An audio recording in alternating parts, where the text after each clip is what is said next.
Shamar. What's going on YouTube? Washington. This is Jamar here once again. Hey, what's going on YouTube? This is your boy Jamar here once again, and we are here to actually recap and review this past week's episode of Rupaul's Drag Race All Stars 5. Now, I know we didn't do last week because some shit life had happened, and I was like, you know what? Because if I had did it, it would have been so just out of whack. So I was like, you know what? Let me just not even do it. Wait till next week, recuperate, and come back refreshed. However, even though this was the Snatch Game episode, I did not, I don't know if it's because when I watched it, it was like straight through with no commercial, but it felt very rushed. And I think towards the end, that whole drama is the reason why, because they wanted to harp more on that as opposed to the actual like challenges, especially the runway. The runway was like that. If you blinked, you missed it. So I have my little notes down, and I really don't have much as opposed to who they played, and then you go honestly straight into the challenge. So let's talk a little bit about who was who, okay? Now, Juju was gonna be Eartha Kitt. Now, if y'all know, Eartha Kitt's been done a couple of times. Chi did it in All Stars. Was it All Stars or was it her season? I think that was her season she did that. And then, it was Manila who did Eartha Kitt on All Stars 4. So I was like, okay, so is this gonna be a running theme? Like, is she gonna be able to do this as well? Because I feel like Manila did it okay, from what I can remember. And Chi just was was funny and had his moments. So I'm like, okay, but Juju has like a whole different style of comedy. So I was excited to see what she was gonna give. Now, probably the most interesting of the bunch that I was watching is that Shay was gonna play Flavor Flav.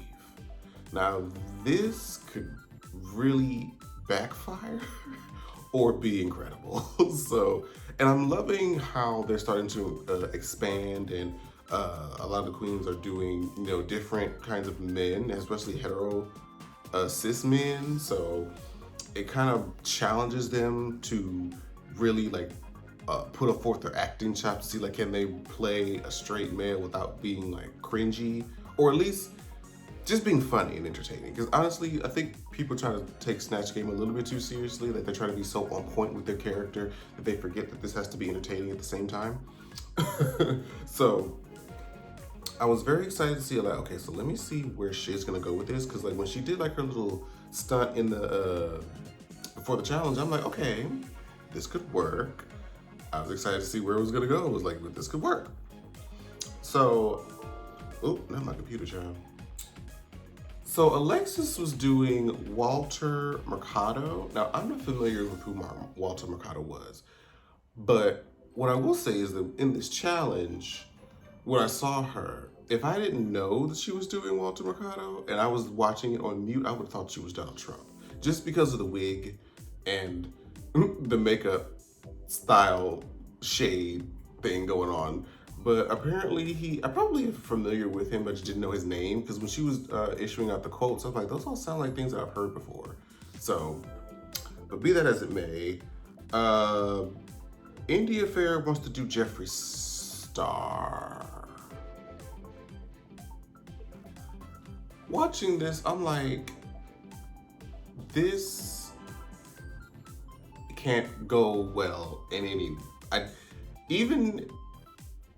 this was filmed so long ago, with all the controversy in the beauty community surrounding Jeffree Star, this was dead upon arrival. I was like, I can't even think of anybody, even like iconic Snatch Game winners, that could take Jeffree Star and make him funny. Because he's very dry, I don't really find anything about him enduring or entertaining, so I don't know why India did that to herself. Don't know why India did that to herself. But I was like, okay. But then again, you never know. She didn't get to do Snatch Game on her season. So you never know. And Blair decided to do Ellen DeGeneres. Now this is like primarily somewhat safe choice, but when she was, when Rue was kind of going back and forth with her, having some banter to kind of get her to practice, she fell flat. So it's kind of like, okay, well, this isn't really working out for you. And while she was in the confessional, I'm like, why didn't she just do like Justin Bieber? Because like you look exactly like Justin Bieber in those confessionals, especially. So, I mean, she said she didn't have any kind of plan B, which is usually not a good idea. So, girls, if y'all are going on Snatch Game, have a plan A, B, and C. Because you want to have if your plan A doesn't work or isn't funny to Rue, and if your plan A is somebody else that someone else plans on doing, you want to have somebody else to fall back on, so there's not two of you potentially doing the same thing. I don't think they ever allow that. And you just don't want to have anything not to fall back on. So it's a good idea to have at least three. At least three options if you can. And Cracker is gonna be Lady Gaga, which Lady Gaga, I feel like, especially after this episode, is going in the realm of Beyonce as a form of impersonations on the show, because nobody can just ever do her well. Nobody can ever do her well. The first time she was done was Fifi in season 4, and that was what that was. And then, granted, Cracker looked amazing. She definitely looked like her in the Stars Born era when she was promoting the movie, but that's about it. And then like Gaga's not a funny, I don't want to say she's not funny, but she's just not that style of humor. I would be interested to see like how somebody could bring that kind of Rupaul style of humor to Lady Gaga. And like I said with Beyonce, Tyra did Beyonce very dry, but then again, very accurate, because Beyonce's not like a big personality by herself when she's not performing. So, and then Asia O'Hara, child, girl, she redid Beyonce. That was criminal. But anyways, we're not trying to harp too much on that. So Crackers wants to do Gaga. She looked amazing, but let's actually get into the Snatch Game itself. Cracker literally was just answering as if she was Miss Cracker. Like, there was no Gaga-isms to it. But then again, I would not know what references she could have really pulled to make her funny, per se. And it really was like Gaga using like one-liners related to Gaga as opposed to answering as Gaga. And I felt like she would have had more material had she just played an actual like album era of her instead of the Stars Born, which is more refined, there's less to pull from, at least to me. In my mind, I feel like I could think of like a couple more things she could have said, more intricate costumes she could have worn. But yeah, Cracker did not give me what I want. The Bachelor was Timmy Dorfman that was on 13 Reasons Why, because I don't think anybody who's not watched it would know who that was. I don't think he's probably been in something else that I just haven't seen, but that's just where I know him from. And he's very, very good in that show. I need to watch the 4th season. I haven't gotten around to it. There's so much shit going on, child. But he looked good. He looks actually a very attractive guy, even on and off the show. So I enjoy seeing him. Alexis Mateo surprisingly killed this. She exemplified probably one of the key elements of Snatch Game, and that is being able to not only answer the questions, that Ru asked you in the moment that he asked, but you have to be able to go back and forth and banter with the other people on stage and make jokes with them as well. Like, I feel like those are some of the parts that we remember the most, is just like the random things that they say as their character to the other characters, you know what I mean? And she was going back and forth with India as Jeffree Star, which, mind you, one thing I will give her is that India did look like Jeffree Star, like head to toe, like the wet, wavy hair, the pink jumpsuit, or the sweatsuit, whatever they're called, the pale skin, the no eyebrows. and the harsh, well, maybe not the harsh contour, because I don't think Jeffrey has a harsh contour, but I knew exactly who that was. If she didn't tell me who it was, I knew exactly who that was based off of her presentation. So with that, she nailed it. But everything else that came out of her mouth, it was bad. It gave me the same kind of bad that Max was on season 7 when she tried to be Sharon Needles, where it was just, every answer was just, didn't really make sense. There was no even attempt at a joke. So I'm like, this is bad. So Alexis steamrolled over both them hoes, okay? And honestly, just from the edit, it kind of looked like Alexis could have won, just based off of that edit alone. But then we get to the next Bachelor, which is Jeffrey Boyer Chapman, who, by the way, I did watch the first episode of Canada's Drag Race. Not 100% sure if we're gonna talk about it or not. I think me and Matt might talk about it once or twice, depending. We'll kind of see how that's gonna go. But he's just fine. Jeffrey Boyer Chapman is just fine. And I did not understand whatever that Rupaul awkward moment thing of them almost trying to make out. I'm like, I didn't ask for this. I don't think anyone asked for this. I think it would have been more interesting to see him and Timmy Dorfman go at it and potentially do that, not Rupaul. That was weird. That was awkward. I kind of felt uncomfortable watching it, no lie. But, I mean, it was there, but I mean, he's just fine to look at. So whenever he's on screen, I'm like, yes, please give me more. Blair's Ellen DeGeneres, visually correct, but it was very one note. Okay, every joke was related to her being a lesbian, and it was kind of like, I mean, that's cute once or twice, but then it's like, okay, that's gonna be the relation to everything that you say. It's not gonna really, it's gonna get boring. It's like, you know, Jaden and the Raven thing in season 7. Every question was a look into the goddamn future, and it's just like, okay, we get that, but what else? Bring the character to life and not just keep telling the same joke over and over again. You know what I mean? Again, that's why I say she should have been Justin Bieber. Juju's Eartha Kitt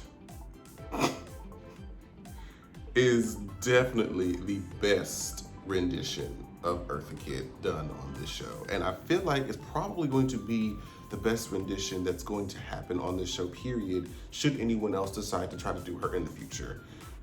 This was so funny. Like, I think the part that I remember the most was, I think the question was like, how would you, contestant number 2, like, how would you, you know, keep me warm at night?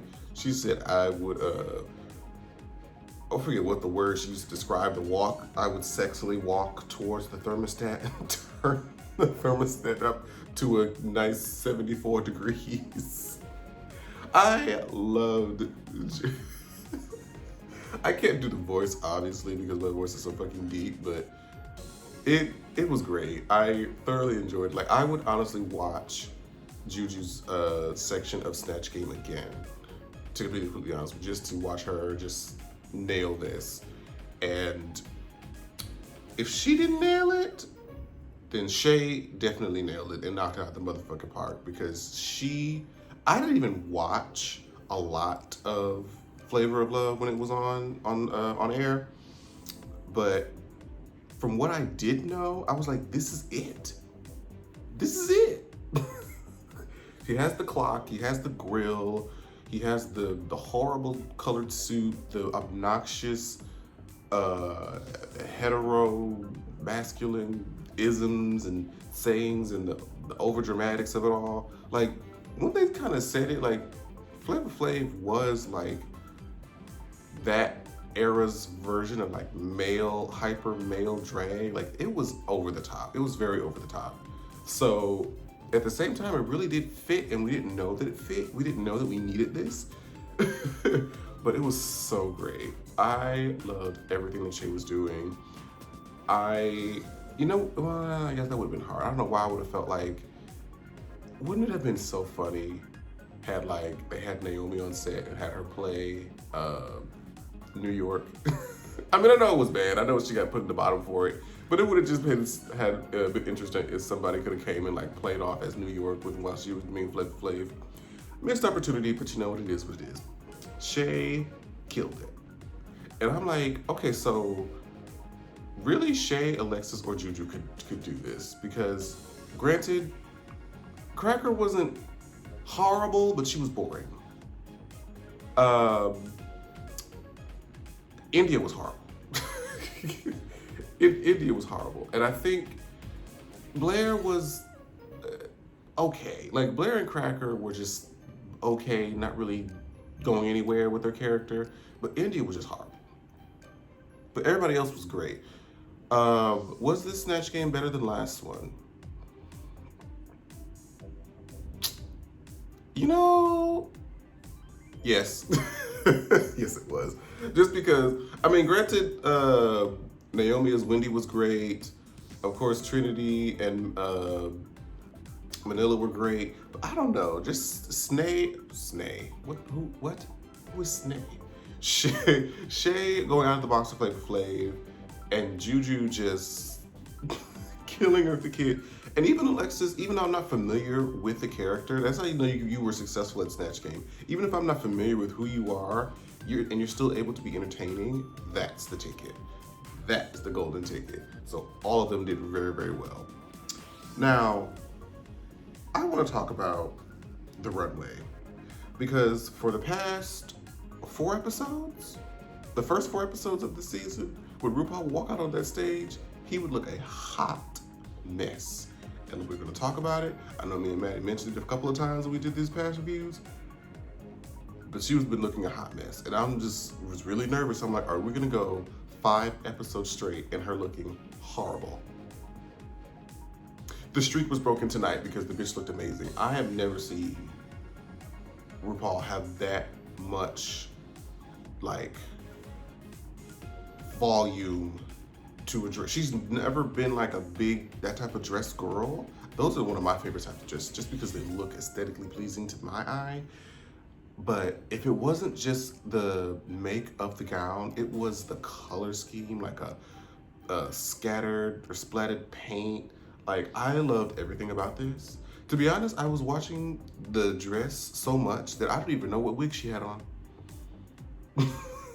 I have no memory of what kind of wig she had on. I was just so enamored by the dress and so happy that it wasn't horrible and hideous this time. Rupaul looked amazing this week. Absolutely amazing. Now, when we get to these runways, again, they were very quick if you missed it. So the theme was like a prom queen. Now, Cracker came out in like a pinkish gown with the pimples all over the face. And I felt like the pimples was a very nice touch. It was a call back to that, teen puberty stage where you're trying to look pretty and you have all these different skin issues going on. I don't know why it reminded me of the 80s. I think that was like something that was prominent, shown in movies in the 80s. But I liked it. I knew exactly what it was. It was her kind of comedy, so I actually really enjoyed it. It was what would I rate that? It's safe. It was safe. It was good. It wasn't like mind-blowing, but it was a safe look, so I liked it. Alexis in her red dress and the tulle. I don't know if I would have looked at this and saw Prom. Like, it's a beautiful dress, but I don't know but then what is Prom? I don't know. Some people's just interpretation of it, I guess, might be different. But this one was a little, I don't know. It's still safe. It's a lower safe than Cracker's safe, just because Cracker was more like on the nose and put a little comedy edge to it. But this one, it wasn't a bad dress at all, but it just felt like, does this fit the theme? I guess. Very that. So after Alexis came India, who this is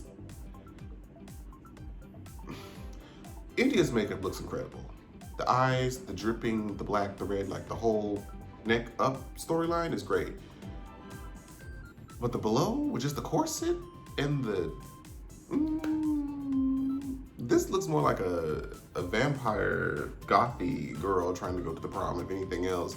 Which, I mean, interpretation, but this wasn't as well crafted of an outfit as the other girls. The makeup was amazing. Makeup and hair was great. Costuming, not so much. So, this is a boot for sure. The makeup can't save it. The makeup can't save it. It was very basic. So after India came Blair. Now, Blair kind of gave like a somewhat of a storyline. Like, I love everything about this. Like this, whatever that fabric is, I don't know if that's like latex. Is that latex? Whatever it was, I want, you know, in every color. So she was kind of playing like both the prom king and queen, because she had like a hat on and almost like it was a gown, but I don't know, I can't explain. I am not a fashion girl. I just can say what's pleasing to the eye. And I'm trying to see like how she was sort of explaining it. It looked like it was almost like a top hat, like she was kind of giving like an androgynous look, but then she took the top hat off. It had like a little homecoming or prom queen crown underneath it, and she was kind of, you know, giving that whole body language. I really like this. I could see it as fitting the challenge, the theme, and sort of taking it to like a higher fashion level. So I really enjoyed this look, Blair. And next after Blair came Miss Jujubee. Now Miss Jujubee kind of did somewhat similar in the same vein of what Cracker did, and did like a 80s, like old school prom with the, even like the coloring with like the periwinkle purple, the big frizzy, you know, reddish hair, and the attitude. Like it gave me very much a throwback to the 80s. So that gave me definitely that prom look from like those old movies when those teens used to go to prom. So, I mean, it was a very cute look. It was very minimalistic, but you know, I think it just really hit the nose on the challenge. So it was definitely a toot. Last but not least, Shay, and this concept of like her season 9 finale with the crown being so close but being like blocked by all the rose petals, of course representing Sasha Velour, and then just the makeup. Like Shay's really pushing. I don't remember her pushing her makeup this far on her original season. I really don't. And so I'm really happy to seeing her showing all the different, you know, styles that you can do, I feel like, as a, you know, a black girl. Because I feel like not a lot of black girls venture out too far from the typical drag eye. That's why I like what, you know, Monique Hart does. I like what Nina does. I like what Shay does. So I like it when I'm seeing girls of color like break out and sort of do abstract styles and making it work for them. But yeah, this costume was fantastic. Now, she said that her like cocoon wing outfit cost more, was like the most expensive outfit, and everything else was gonna look relatively cheap. I didn't think this looked cheap at all. This looked pretty expensive too, but you know, hey, maybe things look more expensive and she just presented it well. Like, but I really like this. I think this is probably my favorite look, I think. Yeah, it is. This one was my favorite look, for sure. So Shay wins the challenge, naturally. It really could have gone to Jujubee or Alexis as well, but I guess Shay just sort of taking it a little bit further with a male character and really nailing it, sealed it for her. And so RuPaul kind of throws a curveball at their ass and says that if you're not in the top, you're in the bottom. So if you don't win from now on, you can go home, which is kind of like, so there's no more like, okay, I can be safe this week and I ain't got to worry about being eliminated. No, like if you don't win the challenge, you can go home. And I mean, it makes the stakes a little bit higher, it makes it a little bit more interesting. So now everybody's shitting their bricks. So, but this is where probably the most interesting part of the episode comes in. is they're all deliberating, and Shay's kind of like, are you gonna try to meet with everyone to try to have them plead their case, or whatever? And Shay's kind of like, I don't really feel like I need to. I feel like I kind of have the information that I need, and I'm good. But India's like, can I have a one-on-one? I just want to talk to you, for myself. And Shay's like, sure, it's fine, whatever. So India says that when Shay was in the bottom that one episode a few weeks back, that Alexis and Mayhem came to her and tried to persuade her to put in Shay's lipstick as well, along with them. And so India's making it seem like Alexis has been conspiring against Shay the entire time to get her out the competition. Now we know that after, the tea came out that both her and Mayhem put Shay's lipstick in, Shay's kind of had like her eye on Alexis, not really trusting her. And, with India coming with this information, she was like, I don't want to be on this he said, she said shit. I'm going to bring this up to the rest of the girls and we're just going to see what the tea is. So she brought it up and she was like, so Alexis had brought it to my attention that you and Mayhem conspired, tried to persuade her to put my lipstick in when I was at the bottom. And Alexis was like, girl, that's not true. I, would never do you like that. That's not the kind of person that I am. And I felt like India's being shady because she was being in the bottom for the 4th time and she just doesn't want to go home. Which, honestly, this whole situation on, is India telling the truth versus if Alexis is telling the truth? The only reason why I feel like Alexis is telling the truth is because when they were asked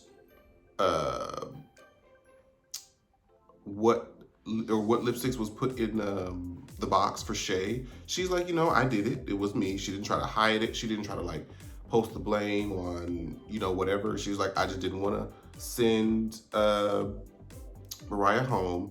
And I guess there's some season 3 bond or connection that she wanted to keep. And so she just chose Shay. And I feel like she would be honest about that. I feel like if she really was conspiring, I feel like she would say, yes, we saw you in strong competition, so we tried to get rid of you. That's what I feel like Alexis wouldn't be trying to backtrack, and say that she didn't do something when she did. But at the same time,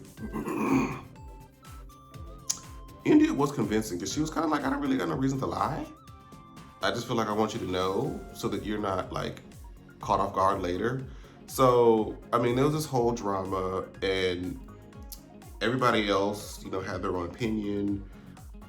Even Juju was kind of like second guessing Alexis or not. So I'm interested to see what Juju's lipstick was that she picked. Because I don't know if she decided to trust Alexis or not.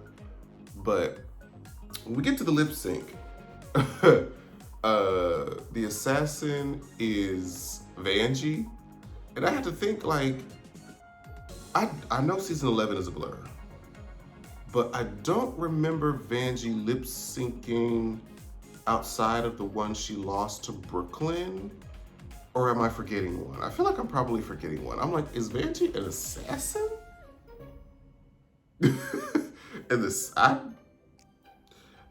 Somebody remind me. I don't remember Vanjie like winning lip syncs to be considered an assassin. But it was always great to see her. Like, she performs well. So it's just, I mean, it was great to see, but I'm just like, an assassin though? I guess. Any reason to get her back on Drag Race is fine, but it is what it is. So the song that they did was Open Your Heart by Madonna, of which I'm not really familiar. I'm not, too familiar with Madonna and her discography. But this was puss. I enjoyed this. This was, I mean, it wasn't like a standout lip sync, like one that you're really gonna remember from the season.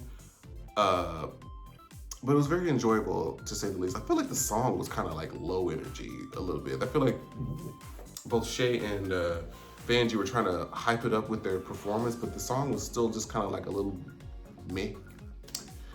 But Shay wins, and all the girls have to come up and they have to decide, okay, who's gonna be the one to go home? And I wasn't sure what Shay's mind was. I thought, like, was she gonna take the opportunity to go ahead and eliminate Alexis? Is she gonna believe India? Is she not gonna believe India? And I thought it could go either way, so I just had to wait and see. And she ended up eliminating India.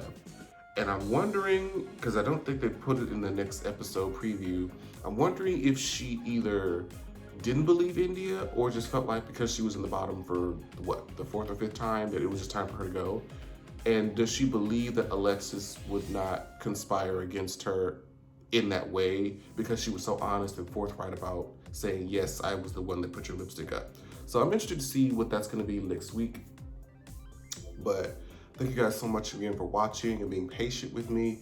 My quick side note is that I'm frustrated with my other laptop computer because I would have definitely been able to record more of the horror stories, but the software on that computer is not working for me. It's the software is being on that bullshit. So I'm trying to find an alternative means of software in order to do that screen recording. And then I'm trying to find another mic too, because I hate, because y'all saw that last one that the mic fucked up on me. That was honestly like the last straw where I'm trying to find a new mic. So if anybody out there happens to see this video and knows of some like good screen recording software and a relatively decently priced mic that I could use for my computer, please send the recommendations either in the comments or tweet me on my social media at Jamar84, JAMAR84. Please let me know. I tried to get some things that didn't really work out, so I'm open to recommendations, but be that as it may. Thank y'all so much for watching, and I'll see you guys in the next video. Bye, guys. Like, share, subscribe.